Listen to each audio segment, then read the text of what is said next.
Yale to not hide behind President Trump. We are asking Yale to respect the decisive outcome of our NLRB elections. We are asking Yale to negotiate now. Now, there is a lot to discuss and work out through negotiations, but there is nothing we can't figure out if we sit down together.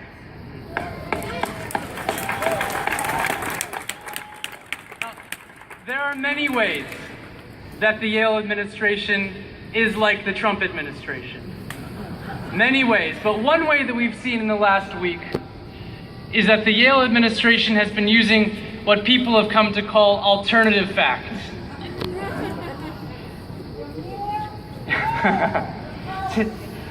Today we'd like to counter those with some real facts, and like to start with one fact in particular. Robin, do you want to? So, let's start with number 8. 8 is the number of NLRB elections, secret ballot, federally supervised elections that we won in February of 2017. 8 elections. When we won those elections, we won the right to sit down and negotiate with our employer, with Yale University. That is what we intend to do. For some more facts, because lots of things have happened since February 23rd, I'd like to invite up Lindsay from the History Department and leaders from Local 34. Hi everybody, my name is Lindsay Zafir and I'm a graduate teacher in the History Department. While Yale's been busy delaying, we've been busy preparing for contract negotiations. Where's my number? 29,000, that's the annual pay of most graduate teachers in my department. Now you tell me, is it possible to support a family in New Haven on $29,000 a year? No. How about on $16,000 a year? In my department, when graduate teachers enter their 7th year, when they have the most teaching experience, the administration cuts their pay by nearly half, so that they're trying to support themselves and their families on just $16,000 a year.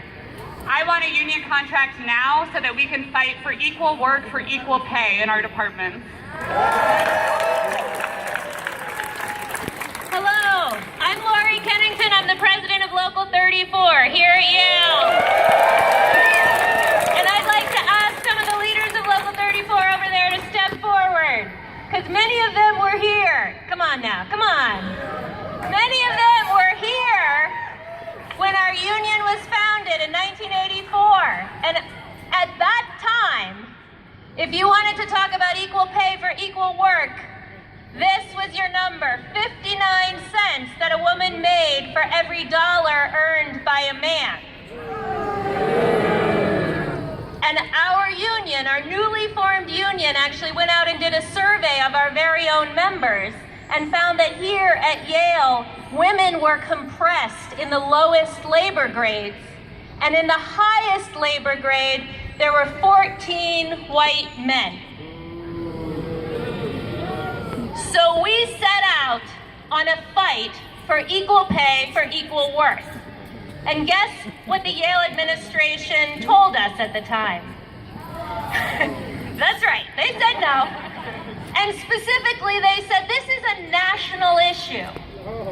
We can't be expected to fix this because this is happening everywhere. It's not our problem. Well, evidently, they are saying the same thing today to Local 33. They're saying this is not our problem. This wage discrimination is not our problem. The way the country is going, the dissolution of workers' rights, that's not our problem. So they are hiding behind the same thing they hid behind 30 years ago for us.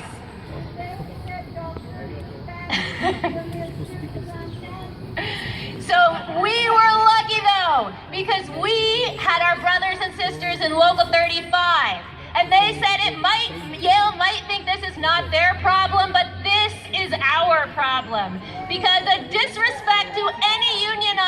campus is disrespecting all of the unions on this campus.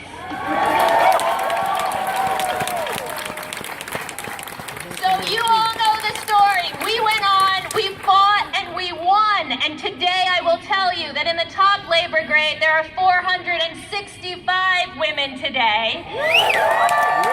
And in the grade immediately below that, there are 1,419 women that have the best jobs in this region.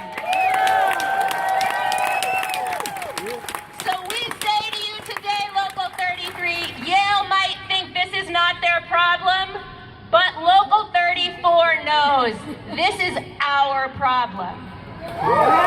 If they disrespect you, they disrespect all of us here on campus, and we will all fight as Local 35 did for us until you win.